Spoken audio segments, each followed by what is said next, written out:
Hello, I'm Reese Ryan, and here with me is Christian Andreri and Evan Urbina. This week, we speak with Barbara Blanco, a director at Racing Club in the Argentine Primera Division. We speak about her career, confronting systemic resistance, being a woman of power in Argentine football, and many other stories of her experiences with the crazy Racing fans in and out of the iconic El Cilindro. So, let's get stuck in with another Glad You Knew football podcast.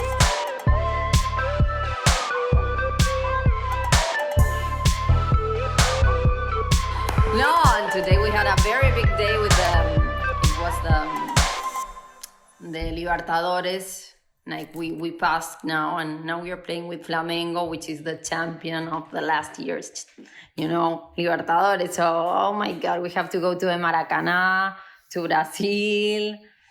Hope we pass.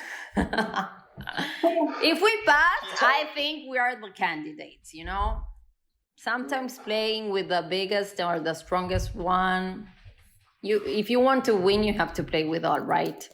Can you tell us about the Copa Libertadores for our Australian listeners who wouldn't have heard of the competition? It's great, the competition. Now you have all the champions of the South American leagues, and normally each country has Argentina has 5 places, Brazil that it's bigger and has 8 places, and the smaller countries have 2 or more or less. So,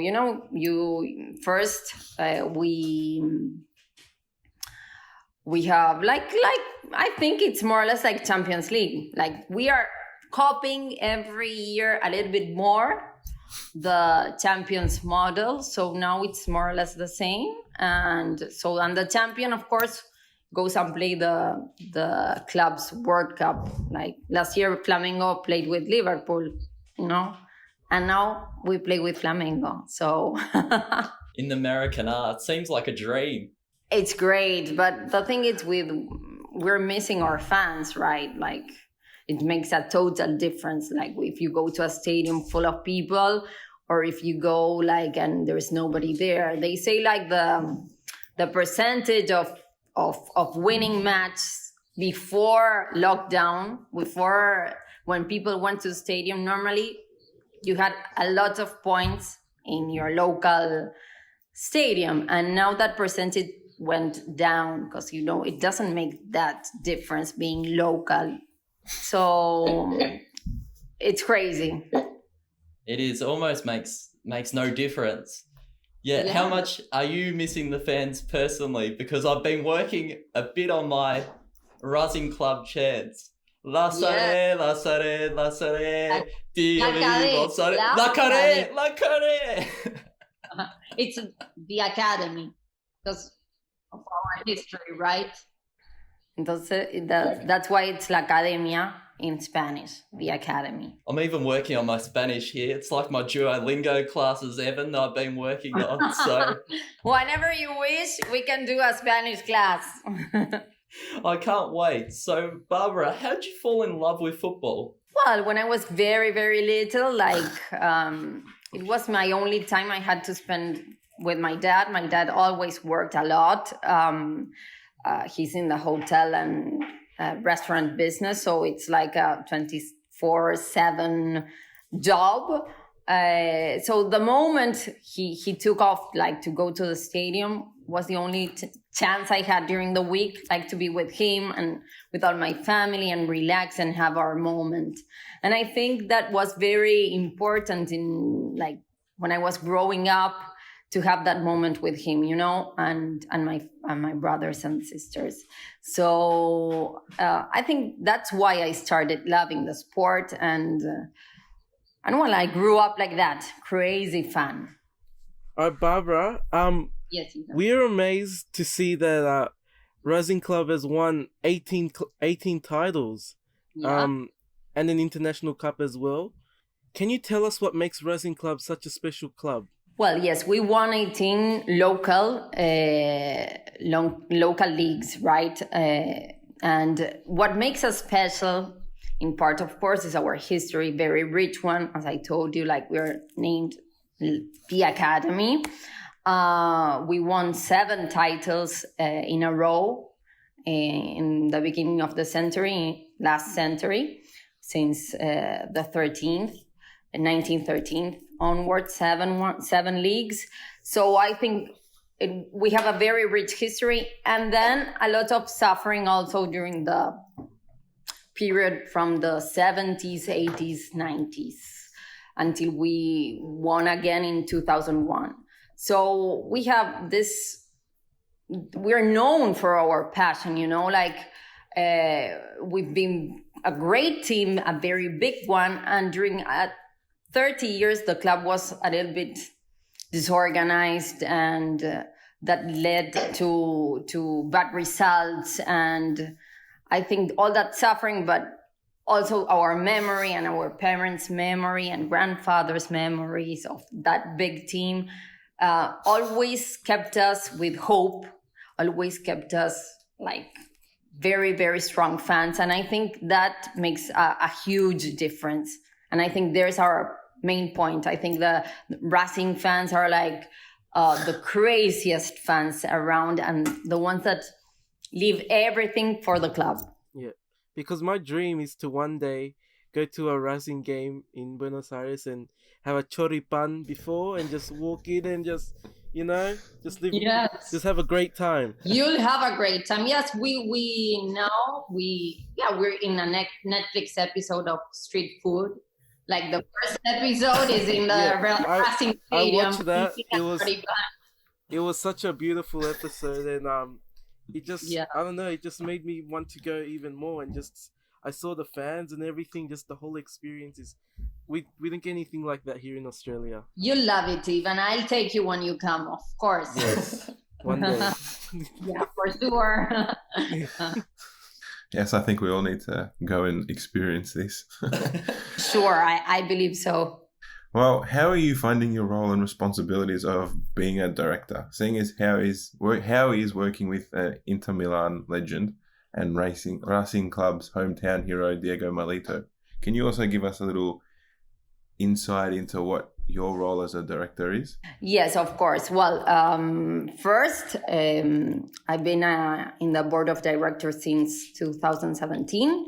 We have elections every 3 years. Now it will be 4 years. Every 4 years we'll have elections. It's a non-profit organization, civil association. So our members decide who's going to be the president, and the president chooses his group of people to work to and the board of directors, right? So I've been working before that. I started in Racing working in 2008, working as a non-profit work. And of course, being a woman, it started with they said, okay, go to charity. Okay, and I started, And then in 2015, when Racing won a league in 2014 and started playing again Libertadores, I decided to create this international relations department outside the board of directors, of course. And well, the department grew because Racing started, participating every year since then up to now, and 2021 already. We're classified also. So the department started growing, and that led me to be part of the board of directors in 2017. As I'm a secretary of the club, so I sign the contracts, a lot of them. I handle the meetings, I give the word, and well, it's a very big responsibility to have the signature now of a club. And of course, I do many stuff. I still have the Department of International Relations. I also help, of course, in charity, and well, it's very big. Racing, the thing we have, it's not only El Cilindro or the stadium. We have a school. Our kids that play in Racing, normally we want them to finish school, because here in Argentina There are many children that leave school in order to play professional football, and we do not encourage that. And also that's part, and I want to say, with Diego Milito, he helped a lot. He brought this mentality from Europe to make a European club, and of course he came with another vision, and so that's why we started growing and preparing our children and trying to of course give them that sense of belonging, So when they leave Racing, now we have, for example, so many of our guys in Europe, like Lautaro Martinez, which is the 9 of the Argentine team. We have Rodrigo de Paul, who also plays. We have tons of players in Europe that we want, when they want to come back to Argentina, for sure they choose Racing. Why? Because we try to give them that sense of belonging since they are kids.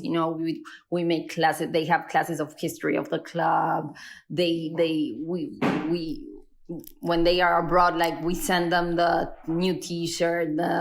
If they have a kid, like, we send them something. We're always there, for them. So that also makes us. I think makes it special. But Diego, I think, changed a lot the mind of the club, and every decision, thinking also a lot in the future of the kids, what European clubs are looking for, and that's what we have to do, right? Because we are an export.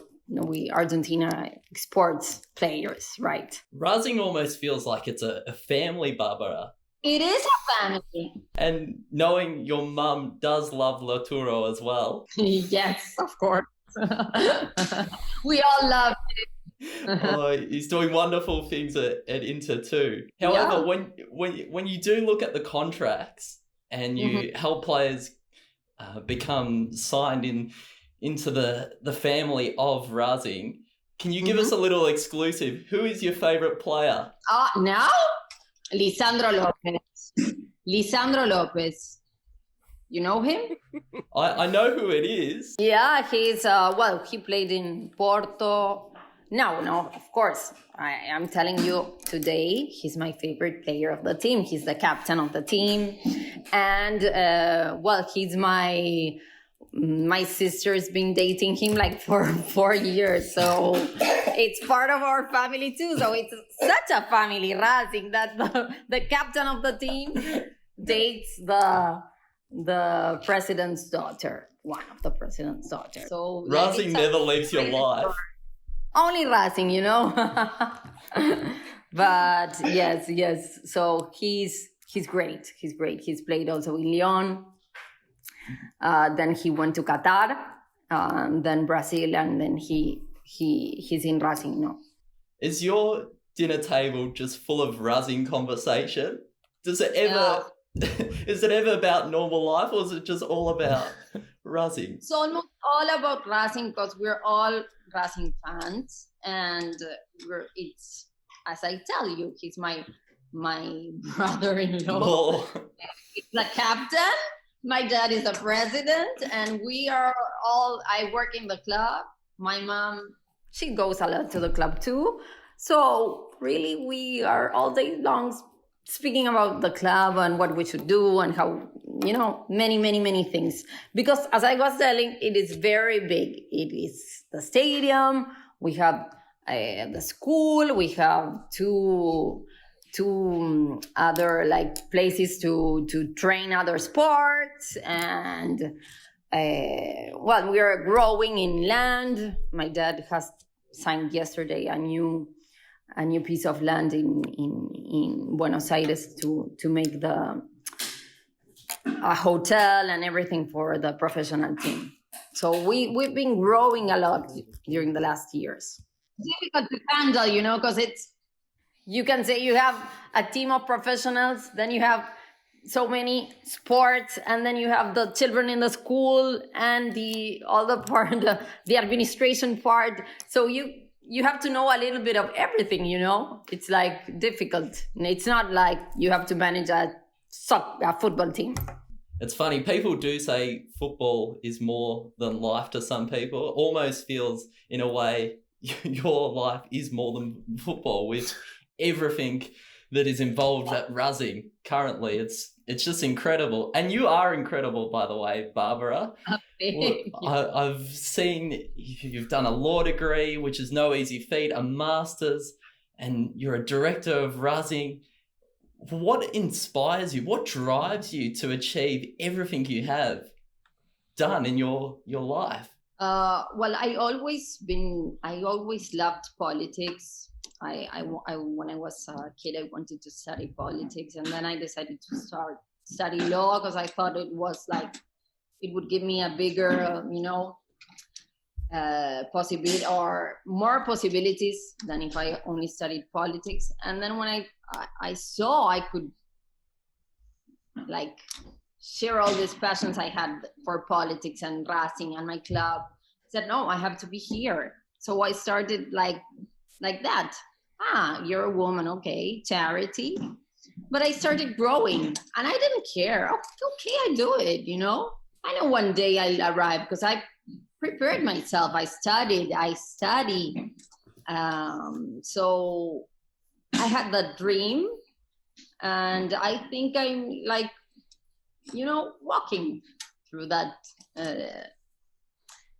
stage. So I'm happy with it, and I love my life, and I love to be in contact with people, and the club gives me all that, really. And I help my father, and I spend a lot of time with him. So I think he also needs it, right? Because as I was telling you, it's huge. We have 70,000 members, not fans. We have 5 million. Yeah, but we have to deal, and you have to be also for your members, right? They are the ones that in the election they vote. So it's like really politics in a club. So Racing does have a women's team. For any woman who wants to play professional football in Argentina, what are the challenges women's football is facing? Is it the lack of support and that's holding them back to achieving the same that the men's football does there? Yeah, really, it started last year to be professional football for women football in Argentina. So it wasn't like it's really starting, We know, or I believe it's gonna be great. I think it's gonna grow. But also I know we're giving like baby steps and we're starting in this professional life. But yes, I already see a change since last year to this year, that more sponsors, but still there are a lot of teams, and I'm not saying Racing because Racing is very well equipped and prepared for the women football, but still there are teams that can handle the men's team. So imagine the women's team, they come like, really far away. But I think we need to continue to improve the tournament. Also, of course, clubs have to make investments in order to continue growing, because of course some years when you start, it's maybe you don't have a big income, but I'm sure that in a couple of years we'll see a very interesting league in women's football here.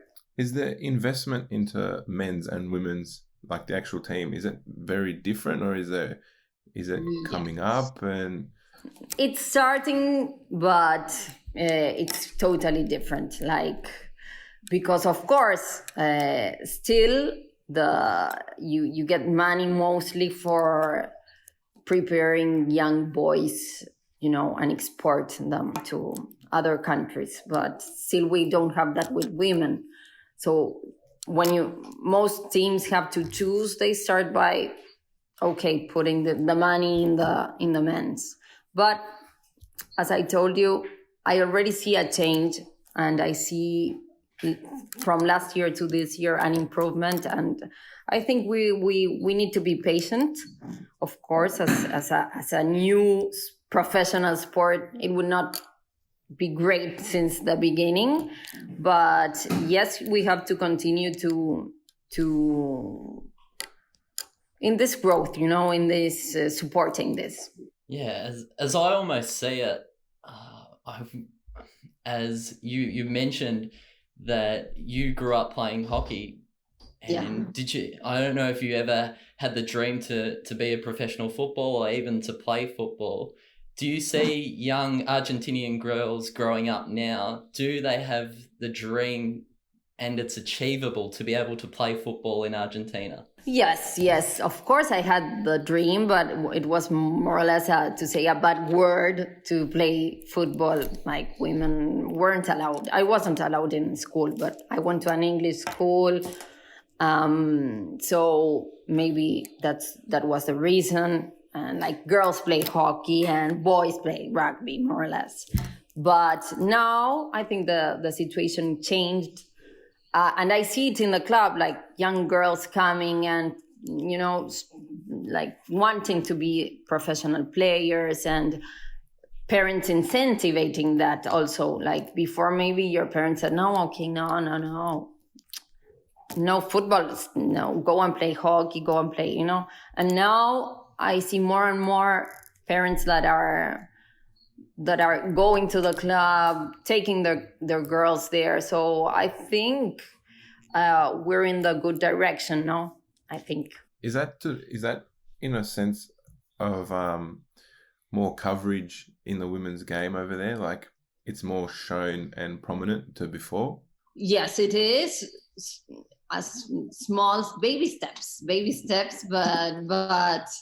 yes, I see it's growing, and I see a difference. Yeah, already.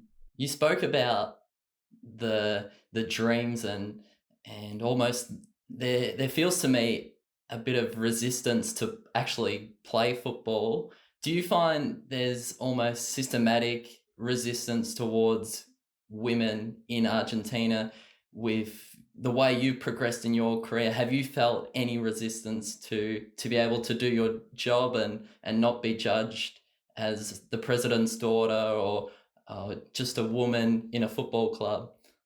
Yeah, you told very good. The mostly like I had the challenge of being a woman and the president's daughter. But the thing is, my dad arrived in the club because of me. I was before him working during charity, and as a woman, I had to face that first, like the challenge of, okay, you want to be part? Yes, go do charity or public relations, It was directly, but I said, well, but I have this law degree, I studied so much, maybe I can do another thing. And I was like, well, start there. And I said, okay, no problem.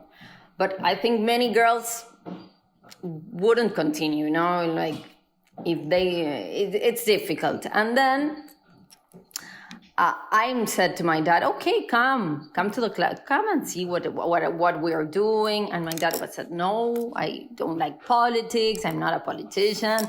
Let me with my hotels and my restaurants, nothing to do. And so he started collaborating, and Racing started to concentrate. It's like sleep there before the matches in one of my dad's hotels.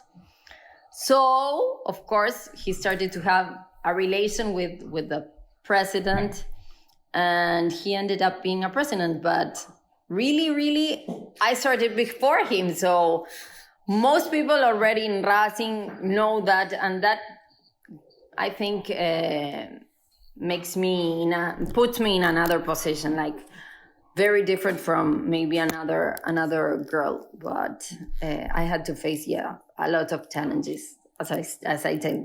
And I started in 2008, and I had to work like 9 years to be in the board of directors. Probably if I was a man, I would be there much faster. Like, I think I would arrive like 4 or 5 years before. but it's okay, no problem. A lot of respect for everything you've achieved. Yeah. And dealing with everything you've faced. So, we're fascinated with how intense the coverage is of the football in Argentina, especially compared to here in Australia. Can you give us some insight on how the media works there and what it's like, especially with like the scrutiny to the players if they get like a red card or something in the game, like how bad is it, or not bad, but how much attention does football bring to just the overall culture to the city or the club? Yeah, it's really, of course, it's our main sport, football here. It's part of our culture. The media are like all day long today with was the decision of Libertadores, who played with whom, and it was all day long speaking about that. This year has been complicated because our league didn't start, so we're starting October 30th, but it was very difficult for us to survive, like the weekends, like everyone's like, what are you doing on Sunday? Because people are so used to be on the TV watching games, going to the stadium. Oh, it's Saturday, we go to the stadium. Sunday, like it was a weekend's program of our Buenos Aires life, and so things now changed a little bit. I hope not for so long, but really, really it is part of our culture, and it's very important for us. But I think it's almost like it's been like this since I was born already.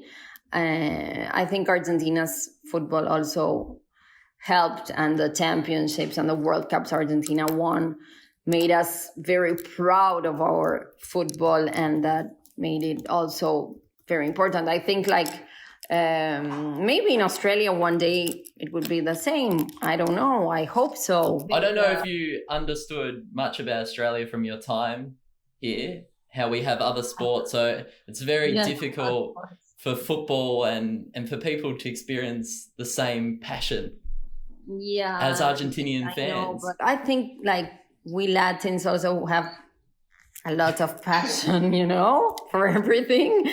I think that's an understatement. Yes, but we are like this, so it's very we are very intense, so I think that we love something and we love it with our life depends on it, more or less. It's like that. So I really admire other cultures also. I would like to be sometimes, don't suffer for a game. Sometimes I said, okay, I have to be more, control myself. But it's very difficult. It's really, really difficult. As soon as the whistle is blown, that's out the window. Oh my God. Life depends on it. The week depends on that, here, Mondays used to be okay, or you're very happy and you'll have the best week, or you don't want to go to the office, right? You don't want to. It's crazy. We almost can't imagine it growing up in Australia. And I've been watching the Barra, the fans in Argentina of Racing, and it's just mind blowing. Especially, I saw after you won the league in 2019. The man brought his dead grandfather's skull. What is going on there? Yeah, I know. It is, but fans do here whatever, there's a fan that made a tattoo of my face that I'm a director of Racing, and he was walking and said, somebody called me and said, Barbie, come here. There's a guy that wants to see you at a tattoo. I was before a match. I was what?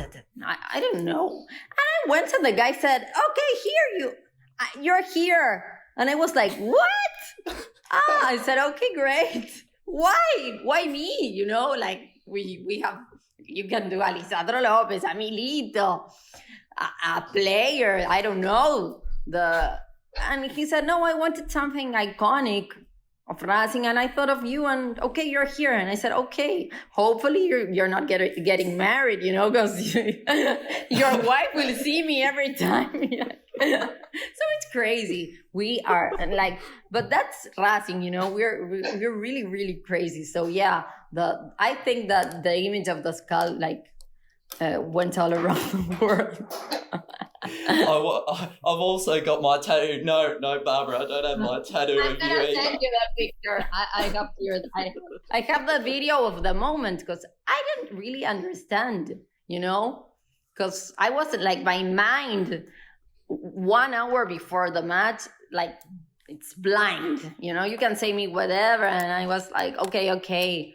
I go seeing people, lots of fans talking, but somebody showing me my face in his body, okay, but it was great. It's great. So yeah, it's funny. We're very crazy. So after you saw the tattoo of you, Yeah. do the fans of Racing, do they never seem to stop amazing you, or surprising you, or shocking you? Yeah, they always shock. I receive so many things here. My house has almost a museum. Every time I go, somebody made or a drawing or something, a painting. They gave me you can't even imagine. They send me so many things, and when I go also to the stadium, people are very grateful. I think. With the administration of my dad Victor, and being all the time participating in international cups, and also winning. He won 2 leagues and a national cup also last year, so 3. So I think people are very grateful with us and with him also. So there's many people that have a tattoo of my dad too. So maybe you think it's crazy. Who is going to tattoo the face of a president? I don't know, of a team, But yeah, but as I say, we're so intense that maybe you wake up with that feeling and you go and, I'll do it. Okay, who cares? So what's the game day experience in Argentina? So from the moment you get up to the minutes leading up to the big game, what do the players do? What do you do? Yeah, give us a taste of that. Yeah, well, players normally sleep in the hotel, the night before they play. And they get their tattoo of you done, Barbara? More or less. No, players, I don't know. I haven't seen yet. But they sleep in the hotel, and during the morning, of course, they have their routines and the technical speech before leaving the hotel. And they go. Normally, we play in the afternoon if it's a Sunday, and if it's a Saturday, we play at night. So at this time, 9 p.m. Argentinian time. So if it's a Sunday, of course, we have an asado before going, which is our meat, But it's a barbecue that very different, because we normally spend 3 hours in a table, more or less. Yeah. It's a culture. You drink the wine before. You start with a Malbec Argentino, what is our typical wine for the barbecue, and then the meat we do it in a very slow fire for to have all those 3 hours more or less in family and gather together. And of course we speak of our soccer team, football team, and then of course after the asado we go to the stadium, and start. The hour before, it's very, as I tell you, surprising. Many things can happen. But normally I speak with lots of fans. Our stadium has almost 60,000 places to be there. So 60,000 fans are normally there. So it's crazy, 55 more or less. So I try to speak with as many as I can, and take pictures and visit, say hi a little bit, and then I go. We have our place. We go like since I'm a kid, like the same place and the same seat, and we don't change, and we almost go every weekend with the same clothes, more or less.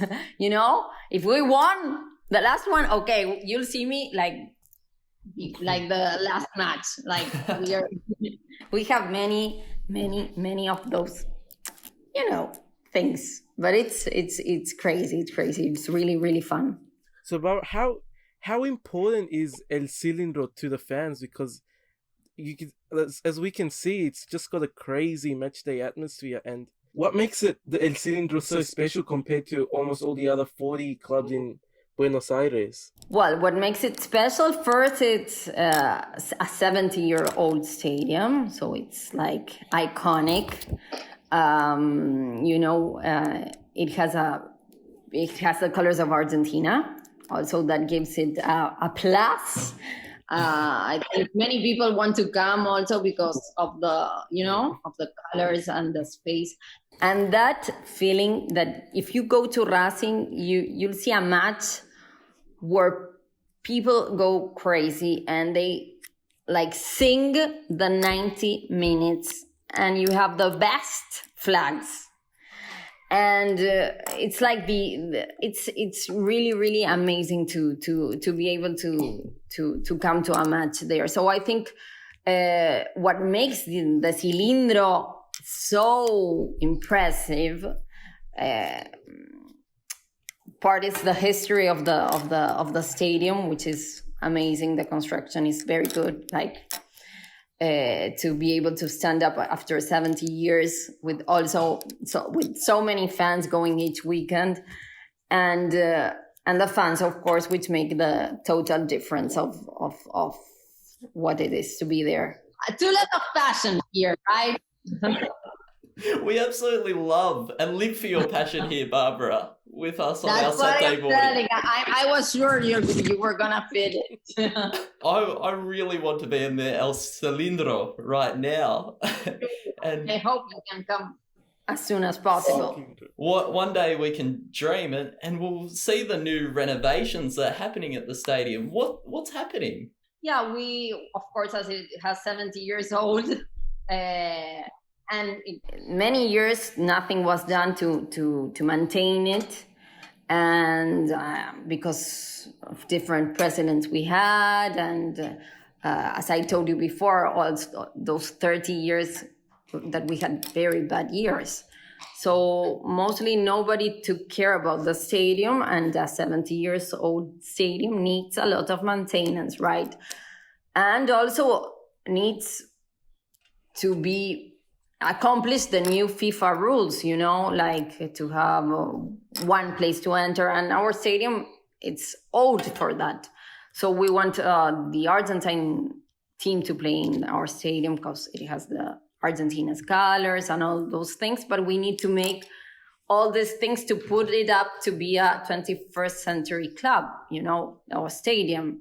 So we're facing all these renovations, and we will be glad to have also maybe sometime the Libertadores finals or the Argentine team playing in our stadium. Yes, I remember the postponement of the Copa final between Boca Juniors and River Plate. Does football in that sense mean too much to the lives of Argentinians? Well, yes, of course. That match, if it was in Argentina, probably it wouldn't have ended like someone would be dead, more or less. But oh my God, what happened? Yeah, my dog, of course. Thought that was your tattoo artist there, Barbara, but... So I think the best decision was to take it to Madrid. Probably if it was Racing Independiente also, it couldn't be here in Argentina because people go so crazy, and like don't have boundaries. Sometimes it's sad in some aspects, because normally in our league we can't have like visitors, supporters, which made also a very big difference when you had both like teams with its fans. But it's really, really very difficult with the social moment we are living here. Oh, so how big is the Avellaneda Derby with El Rojo from the game in between Independiente and Racing? Because it's almost one of the most heated games in the world. Yeah, it is huge, because our stadiums are like 100 meters away from each other, right? So that's almost crazy. And two very big stadiums and so many cups. Like Independiente has many cups, Racing has many cups. So it's a very, very big derby, like meters away. Like you're born from this side of the street or that side of the street, more or less. But now during I think the last years really were very good for Racing. So this year we won the derby, and Racing was playing with 9 players, and we won. They were with 11, but the referee, of course, he took 2 red cards to our players. So, and we started playing, and we said, okay, we're dead. How are we going to stay all I think it was 45 minutes with 9 players. How are we going to, I hope nothing happens. We were hoping, we wanted to end the match then. And we won in the minute 47, 48. We did a goal. The stadium went down, imagine that. And many people made a tattoo of it, because we won with 9. And it was we still, every time someone of Independiente calls you, it's okay, I won you with 9, And it was very funny, because the player that did the goal, before doing the goal, he was eating a banana in the middle of the game. And he made a goal. So people of Independiente were how could that happen? How can we lose with a team of 9 players, one eating a banana, So they went they hate us really, and we hate them, right? But it's okay. We hate them during the 90 minutes. But it's very, very, very big derby. But I think it's they came out of Racing too in the beginning. So that's why they called Independiente, which is independence, Racing was founded in 1903. And I think the founders fought in a time, and they, went away and did Independiente. So it was born 2 brothers that fight, and so I think that's maybe started a huge difference between our teams. But that's why. Always love a history lesson, Barbara. I think you might be my favourite history teacher here. I might be enrolled in the Racing school. I would love to know, though, what separates a Racing fan to an Independiente fan? Is it where you grow up, or is it the school you go to, or is it the family you have? How do you become a Racing or Independiente fan? Well, now, of course, Racing is... Independiente has been 18 years without winning a league, a local league. You had to get that one in, didn't you, Barbara?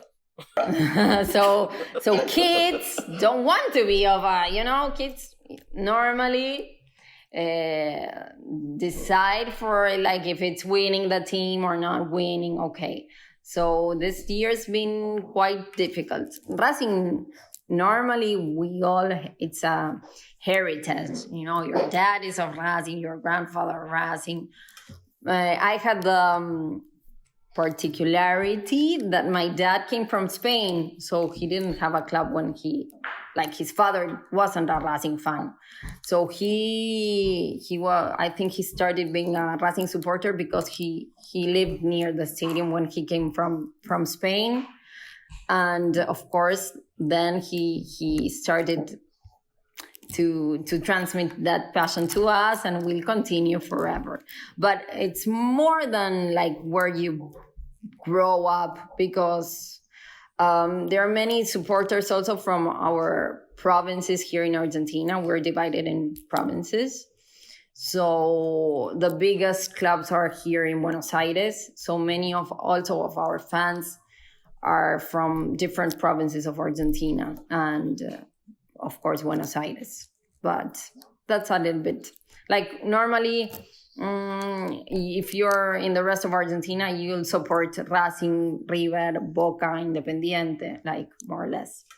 But nowadays I think it's more Boca, River, and Racing which are more on top. I think in a time in history, of course, Independiente was winning a lot, and many supporters, our kids, went there. But now they want to come back. No. You can't change. No, one team for life. There's a movie you have to watch that won an Oscar, an Argentine movie. I don't know if you watched it already. Very good one, which is called The Secret in Their Eyes. And it has a scene, and of course, it's in Racing, the scene. But you should watch the film. It won the Oscar for a foreign movie, so it's a very, very good movie. To an Argentine movie to earn an Oscar, it's really, it has to be good. So you watch it, and then you'll tell me what you think about it. We absolutely will let you know what we think. I think we might be having a movie night once we get our lockdown, Barbara, just for you. I think we'll have a Glad You Knew movie night. So tell us, through all your experiences in football life, how you've been growing up, what you've studied, and now where you are as a director. Tell us what life lessons that you have learned. Many. It's been quite challenging for me to separate sometimes like the fun of the director. I think like when you're in a position of taking decisions, it's very difficult when you have all that passion, like, and you think more like a fan, and then as a club, you need to take another decision, and that for me, it was very difficult, like, to separate, the Barbara that goes to the stadium every Sunday, and the one that has to sign or decide to sell a player, you don't want to sell him, but you need it. So that's been a very, very big challenge for me. I still work on it sometimes, but I also learned to be more patient, and learned a lot of negotiations with my dad. Like, I've been capable of working with him every day, and I've learned a lot of time, like how time it's important in contracts, and to be able, I think, to take decisions and go to sleep thinking you've done your best. Maybe you'll never know, but you have to decide for 70,000 members and 5 million fans. So it's always a huge responsibility, and it really relies on a very small group of people. So challenging to separate emotion when you're involved in football. I don't know how you do it. No, it's been, I suffer a lot. Like, sometimes somebody very important comes, like, to see a match, and they say, okay, well, he's gonna see it with you, and I'm like, no, why with me? Yes, okay. So I have to be all the match like this, because there are, I think, even some princes of some countries even came to games of Racing. And I was like, okay, what, I should be and I can't. I need to like shout and say, please don't send me anyone. Like, I don't want to have the responsibility of like behave during the match. I can't. But well, that's very challenging too, I do my best. Once a priest came, a Catholic priest, and okay, I said, okay, I'll behave, And the guy was like, say your prayers here. He started, he started saying the worst words in the world, and it was like, is him a priest? And then I said, okay, me too. I'll start saying, like, if the priest is saying all those words, okay, I'll say it too, But when some coaches come also, and they send it like besides me, like Sampaoli, which when he was like in the Argentine team, and he comes to see the match, to see our players, to see who's he's gonna take, and I'm like this, and then I don't know. There's a point where I can't. The fan comes out, like I can't control it. Really, I work on it. I really, really try my best, but it's really difficult. That's the beauty of football, though. It's just the uncontrollable emotion. And speaking of the people that you've met, I've seen you've been in contact with Gianni Infantino. He's been to a Racing game. Gianni Infantino, well, he came to Argentina. And he has a very good relationship with Diego Milito. So that's also the importance, like Milito gave us, right? Like that plus and that difference he made when he was there in Italy. He can't walk in Milan. He really can't walk in Milano. Like everyone stops him. Well, he won the Champions League, like for Inter and Milan, right? And he scored 2 goals. So he has so many fans over there also. So, but he made Racing like achieve that international position also, right? Because he's definitely our idol, and he's known everywhere. So Gianni Infantino, of course, comes to Argentina and wants to see Diego Milito, so that makes it special. So that's also the importance Diego gave us, right, as a club. You say he couldn't work in Milan, but he's a hometown hero in Buenos Aires. Yes, of course. He can't How does walk he also. live? I don't know. No, he lives. He goes to the club every day and has a normal life. But if he goes walk, he can't walk the street, so he doesn't walk a lot. But yes, he's really, really amazing and very humble, and so people love him really, and it's very, very important for us. And we love you too here, Barbara. We haven't needed our little mate to get us up on a Saturday morning because you provided the energy. Very good, Ivan. I got the matecito. Yeah, I'm almost ready to have dinner, so really I'm not with the mate at this hour, right? But yes, It's too very late. Too late. good. Like your hour, it's fine. It's fine to have a mate. Midday. Amazing, Barbara. No, from what you were saying earlier about international relations, and because in Australia, I don't think too many people have unfortunately heard about your amazing club.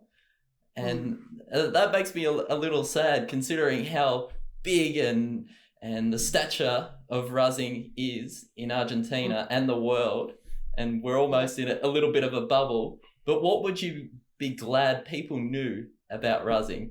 Well, I would love everyone to identify us as passion, as I told you. I think we're known for that.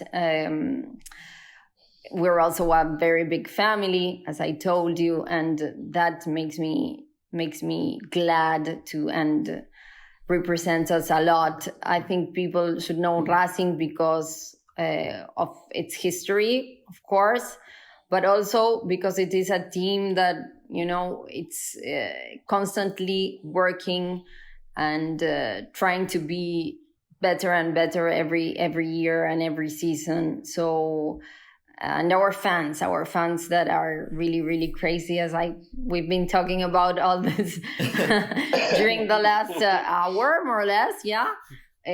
So I think it's really very important, and I hope many Australians can come to Argentina and visit our stadium and be part of it, and for sure you're gonna love it. It's a life-changing. It's life-changing, You've got at least 3 more Racing fans here now, Barbara. That's great. That's great. I hope I can send you a jersey. Oh, we would love that. We would love that. Oh, and I would like to see it like these ones, Yeah, I'll put it up there right in the middle. We're building a studio, so I think your Racing jersey would be in perfect position. Great. Okay, I can't wait. I'll send you one. No, thank you for making us part of the Racing family and the Blanco family this morning, or your nighttime. Or my Friday night. Or your Friday night. We've had such an insight into your world, and we can't wait for a little barbecue at a game one day in the Love it. Cilindro. And some wine. And yes, and practice that Spanish a little bit too. We'll try our best here, Barbara. I hope so. You've been listening to the Glad You Knew Football Podcast. Keep up to date with everything Glad You Knew by following us at Glad You Knew on Insta, Twitter, Facebook and LinkedIn. Also, don't forget to subscribe to our YouTube channel where you can watch our Glad You Knew Politics podcast with Nathan and I covering all the major events across the globe and Australia too. Links are in the description below.